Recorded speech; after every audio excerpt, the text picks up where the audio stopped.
Bisa-bisanya Dun bilang kalau mereka lebih bagus dari DeFi lama. Kripto Twitter lagi panas.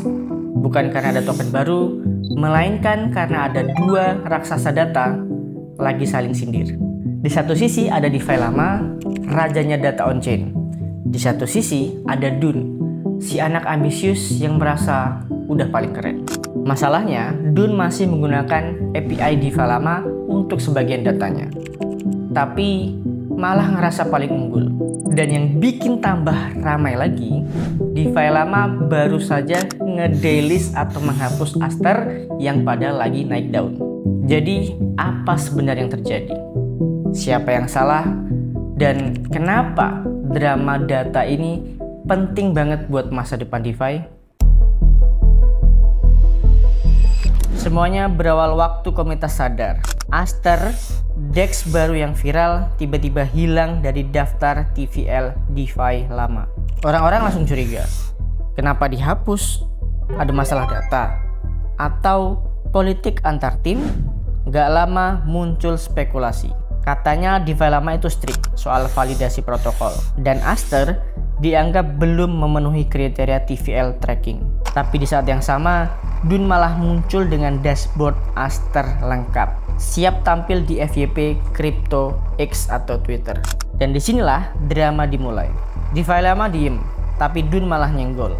Mereka ngeluarin postingan yang kesannya kayak kalau mau data beneran ya pakai Dun, bukan DeFi lama. Padahal sebagian data Dun masih bersumber dari API DeFi lama sendiri. Kalau ngomong soal data DeFi, sebenarnya dua-duanya itu main di medan yang berbeda. DeFi lama itu fokus ke aggregated data, TVL, yield, volume, chain comparison. Mereka itu kayak Bloomberg-nya DeFi, rapi, kredibel, gak drama. Sedangkan Dun itu kayak playground buat komunitas.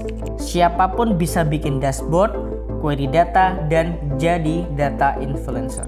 Jadi mereka itu kayak YouTube-nya on-chain data. Bebas, tapi ya kadang isinya banyak clickbait-nya. Masalahnya, Dun sering pamer seolah mereka nggak butuh siapapun. Padahal tanpa DeFi lama API, sebagian datanya bisa blank alias kosong. Di dunia nyata itu kayak kalian buka restoran, tapi kalian bilang restoran kalian tuh paling enak. Tapi di belakangnya masih beli bahan-bahan dari warung sebelah.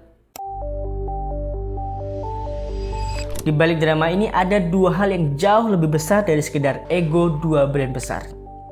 Siapa yang pegang data, dialah yang pegang naratif. Karena di dunia DeFi, data bukan cuma angka, tapi alat pembentuk opini. Kalau Dun bisa ngontrol cara orang lihat data, mereka bisa jadi gatekeeper persepsi publik. Mana protokol yang naik daun, mana yang mati gaya. Tapi jangan lupa, DeFi lama bukan pemain kecil. Mereka punya infrastruktur data sendiri, dari TVL, yield, sampai on-chain status. Dibangun dari ribuan adapter dan kontrak calls.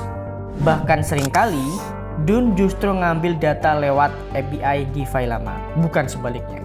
Jadi perang ini bukan cuma soal siapa pakai data siapa, tapi soal siapa yang sebenarnya dipercaya jadi sumber kebenaran utama on-chain world. Jadi menurut kalian siapa yang benar guys? DeFi lama yang disiplin dan kredibel, atau Dun yang fleksibel dan ambisius? Jangan lupa like, subscribe, dan komen di bawah.